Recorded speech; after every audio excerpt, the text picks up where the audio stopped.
எல்லாருக்கும் வணக்கம். TNPSC group 4 2025க்கான model question நம்ம ஒன்றா பார்த்துட்ருக்கோம். இது வந்து 2019 நடைபெற்ற குரூப் 4 கொஸ்டினுக்கான கேள்விகள். இதில் இருக்கக்கூடிய ஜிகே கொஸ்டின் நம்ம ஒன்றா பார்த்துட்டு இருக்கோம். இது வந்து ரெண்டாவது part video. First part video வந்து பார்க்கணும் அப்படின்னு நினச்சிங்க அப்படின்னா அந்த வீடியோவோட லிங்க் வந்து டிஸ்கிரிப்ஷனில் இருக்குது. அது மூலமாக நீங்கள் பார்த்துக்கலாம். இந்த வீடியோவில் இந்த கேள்வியில் இருக்கக்கூடிய மீதி கேள்விகளை நம்ம ஒன்றா பார்க்கலாம். சுத்தமான குடிநீர் பெறுதல் என்பது நமது அடிப்படை உரிமை. இது இந்திய அரசியல் அமைப்பில் எந்த பிரிவில் அடங்கியுள்ளது அப்படின்னு கேட்டுக்காங்க. இதுக்கான சரியான ஆன்சர் இது ஆப்ஷன் பி, பிரிவு 21 அப்படிங்கிறதான் சரி. அடுத்த கேள்வி, ஆசியாவின் டெட்ராய்டு என்று அழைக்கப்படும் இடம் எது அப்படின்னு கேட்டுக்காங்க. இதற்கான சரியான ஆன்சர் இது ஆசியாவின் டெட்ராய்டு ஆப்ஷன் பி, சென்னை அப்படிங்கிறதான் சரி. அடுத்த கேள்வி, இந்திய கல்வி முறை அடிப்படையில் எத்தனை நிலைகளை கொண்டுள்ளது அப்படின்னு கேட்டிருக்காங்க. டேஷ் நிலைகள்னு. இதற்கான சரியான ஆன்சர் அது ஆப்ஷன் பி, 6 நிலைகள்.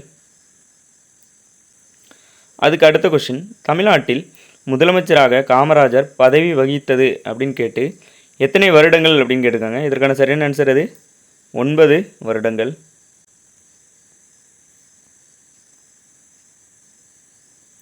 அதுக்கு அடுத்த கொஸ்டின், ஜிஎஸ்டி இந்தியாவில் நடைமுறைக்கு வந்தது எப்போது அப்படின்னு கேட்டிருக்காங்க. இதற்கான சரியான ஆன்சர் அது ஜூலை 1, 2017. அதுக்கு அடுத்த கொஸ்டின், சடுதி மாற்ற கோதுமை வகைகள்.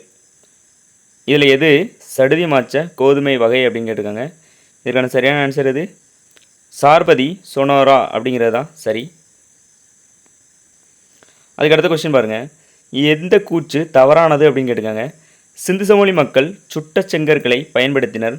ஆப்ஷன் பி, சுமார் 4700 ஆண்டுகளுக்கு முன்பு இந்நாகரிகம் மலர்ந்தது. அடுத்து, ஹரப்பா என்னும் சிந்து மொழி சொல்லுக்கு புதையுண்ட நகரம் என்பது பொருள். அதுக்கப்புறம், சதுர வடிவிலான நூற்றுக்கணக்கான முத்திரைகள் இங்கு கண்டெடுக்கப்பட்டுள்ளது அப்படின்னு கொடுத்துருக்காங்க. இதற்கான சரியான ஆன்சர் எது? இதில் தவறான கூற்று எது அப்படின்னா ஆப்ஷன் டி, சதுர வடிவிலான நூற்றுக்கணக்கான முத்திரைகள் இங்கு கண்டெடுக்கப்பட்டுள்ளன அப்படின்னு கொடுத்துருக்காங்க. நமக்கு கிடைத்தது எல்லாமே எப்படி இருக்கும் அப்படின்னா வட்ட வடிவிலான முத்திரைகள். அதுக்கப்புறம் கொஸ்டின் உள்ள பாருங்கள், மத்திய அரசால் விதிக்கப்பட்டும் வசூலிக்கப்பட்டும் மாநிலங்களுக்கு ஒதுக்கக்கூடிய வளங்கள் பற்றி குறிப்பிடும் இந்திய அரசியலமைப்பு சட்டத்தின் சரத்து எண் யாது அப்படின்னு கேட்டிருக்காங்க. அரசால் விதிக்கப்பட்டும் வசூலிக்கப்பட்டும் மாநிலங்களுக்கு ஒதுக்கக்கூடிய வளங்கள் பற்றி குறிப்பிடும் இந்திய அரசியலமைப்பின் சரத்து எண் யாது? ஆப்ஷன் பி, சரத்து 269 அப்படிங்கிறதான் சரி. அதுக்கடுத்த கொஸ்டின் பாருங்கள், பாரிபடா அப்படின்னு கொடுத்து காடுகளை பாதுகாத்து வளப்படுத்தும் ஒரு குக்கிராமம் அப்படின்னு கொடுத்துருக்காங்க. அதுக்கப்புறம் பாரிபடா மகாராஷ்டிரா குஜராத் எல்லையில் அமைந்துள்ளது அப்படின்னு கொடுத்துருக்காங்க. இதில் எது சரி அப்படின்னு கேட்டிருக்காங்க. ஆப்ஷன் பி, 1 மற்றும் 2 இரண்டுமே சரி. அடுத்த கொஸ்டின் பாருங்கள், இந்திய அளவில் சென்னை நகரம் மெட்ரோ ரயில் சேவை கொண்ட டேஷ் நகரமாகும் அப்படின்னு கொடுத்துருக்காங்க. இதற்கான சரியான ஆன்சர் எது? 6வது நகரம். கொஸ்டின் பாருங்கள், எப்பொழுது ஸ்வச் பாரத் அபியான் பிரதம மந்திரியால் அறிவிக்கப்பட்டது அப்படின்னு கொடுத்துருக்காங்க. இதற்கான சரியான ஆன்சர் எது? ஆப்ஷன் பி, 15 ஆகஸ்ட் 2014 ஆண்டு. கொஸ்டின் பாருங்கள், 1951 ஆண்டு நடைபெற்ற முதல் இந்திய பொது தேர்தலில் போட்டியிட்ட கட்சிகள் எத்தனை அப்படின்னு கேட்டிருக்காங்க. 1951 ஆண்டு நடைபெற்ற முதல் இந்திய பொது தேர்தலில் போட்டியிட்ட கட்சிகள் எத்தனை அப்படின்னு கேட்டிருக்காங்க. இதற்கான சரியான ஆன்சர் எது? ஆப்ஷன் ஏ, 54 கட்சிகள். அதுக்கடுத்த கொஸ்டின், இந்தியாவின் மத்திய தீர்க்கரேகை டேஷ் வழியாக செல்கிறது அப்படின்னு கேட்டிருக்காங்க. இதற்கான சரியான ஆன்சர் எது? Option B, Mirzapur. பாருங்கள், பத்மஸ்ரீ விருது பெற்ற முதல் இந்திய திருநங்கை யார் அப்படின்னு கேட்டிருக்காங்க. இதற்கான சரியான ஆன்சர் எது? நர்த்தகி நட்ராஜ் அப்படிங்கிறது தான் சரி. அதுக்கடுத்த கொஸ்டின், 1857 குடியானவர்கள் அதிகமாக செலுத்த வேண்டியிருந்த வரி எது அப்படின்னு கேட்டிருக்காங்க. எது? ஆப்ஷன் ஏ, நிலவரி. அதுக்கடுத்த கொஸ்டின், பம்பாயில் தன்னாட்சி கழகத்தை தோற்றுவித்தவர் யார் அப்படின்னு கேட்டிருக்காங்க. இதுக்கான சரியான ஆன்சர் இது ஆப்ஷன் டி, திலகர். அதுக்கு அடுத்த கொஸ்டின் பாருங்கள், ஒரு பொறுத்துக்க ஒன்று கொடுத்துருக்காங்க. நவீன இந்தியாவின் விடிவெள்ளி, இந்து சமயத்தின் மார்ட்டின் லூதர், நியூ இந்தியா, சூரிய ஒளி மூலம் மின்சாரம் அப்படின்னு கொடுத்துருக்காங்க. இதில் நவீன இந்தியாவின் விடிவெள்ளி யார்? ராஜாராம் மோகன் ராய். இந்து சமயத்தின் மார்ட்டின் லூதர் யார்? சுவாமி தயானந்த சரஸ்வதி.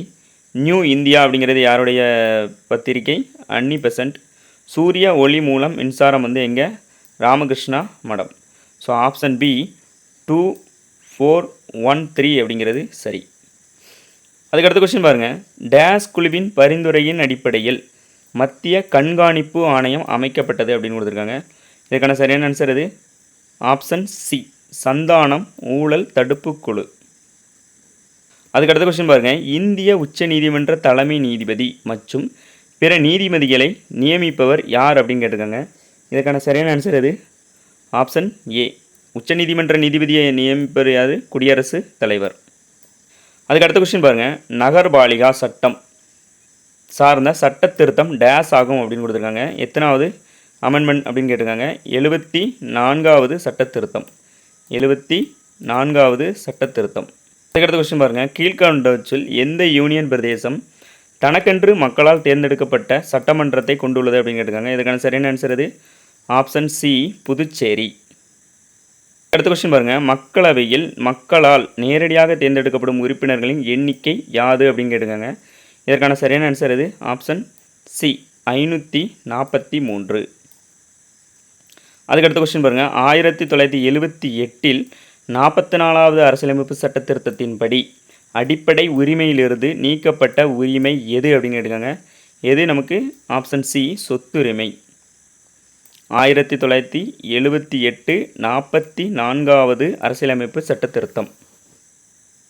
அதுக்கடுத்த கொஸ்டின் பாருங்கள். மெண்டிபதார் ரயில் நிலையம் எந்த மாநிலத்தில் அமைக்கப்பட்டுள்ளது அப்படின்னு கேட்டிருக்காங்க. இதற்கான சரியான ஆன்சர் எது? Option B, Meghalaya. மொழிவாரி மாநிலம் எது அப்படின்னு கேட்டிருக்காங்க. இதற்கான சரியான ஆன்சர் எது? Option D, Andhra. அதுக்கடுத்த கொஸ்டின். சிதம்பரம் நடராஜர் ஆலயத்தின் கூரைக்கு பொற்கூரை வேய்ந்தவர் யார் அப்படின்னு கேட்டிருக்காங்க. இதற்கான சரியான ஆன்சர் எது? முதலாம் பராந்தகன். அடுத்த கொஸ்டின். மதுரை கொண்டான் என்று புகழப்பட்டவர் யார் அப்படின்னு கேட்டிருக்காங்க. இதற்கான சரியான ஆன்சர் எது? ஆப்ஷன் டி, முதலாம் பராந்தகன். அதற்கு அடுத்த கொஸ்டின். சிம்ம விஷ்ணுவின் மகன் யார் அப்படின்னு கேட்டிருக்காங்க. இதற்கான சரியான ஆன்சர் எது? முதலாம் மகேந்திரவர்மன். சிம்ம விஷ்ணுவின் மகன் முதலாம் மகேந்திரவர்மன். அதுக்கு அடுத்த கொஸ்டின்.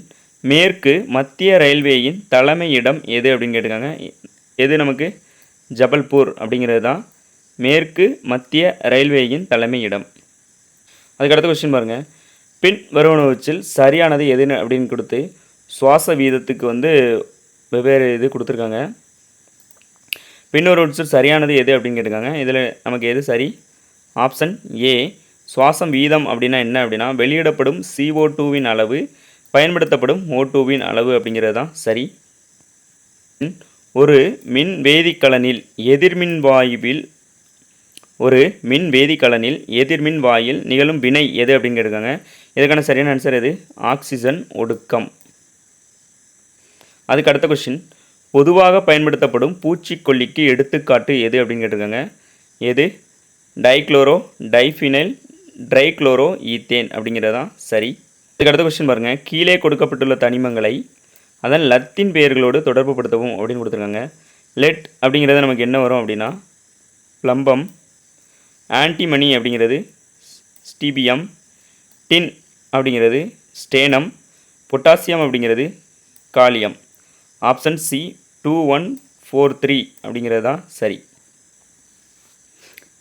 ஸோ இதுவரை 2019 கேட்கப்பட்ட குரூப் 4 கொஸ்டினில் இருக்கக்கூடிய ஒரு கேள்வியில் நம்ம பார்த்தோம். இந்த வீடியோ 2 பார்ட்டாக போட்டிருந்தோம், நம்ம ஆல்ரெடி சொல்லியிருந்தோம். அந்த வீடியோ பார்க்கணும் அப்படின்னு நினச்சிங்கனாலும் நீங்கள் இந்த வீடியோட டிஸ்கிரிப்ஷனில் லிங்க் இருக்குது, அது மூலமாக பார்த்துக்கலாம். இந்த வீடியோ உங்களுக்கு பிடிச்சிருந்து அப்படின்னா லைக் பண்ணுங்கள், சப்ஸ்கிரைப் பண்ணுங்கள். இதில் எதுவும் டவுட் இருந்துச்சு அப்படின்னா கமெண்ட் பண்ணுங்கள். இதுபோல் மீண்டும் ஒரு வீடியோவில் மீண்டும் சந்திப்போம். நன்றி, வணக்கம்.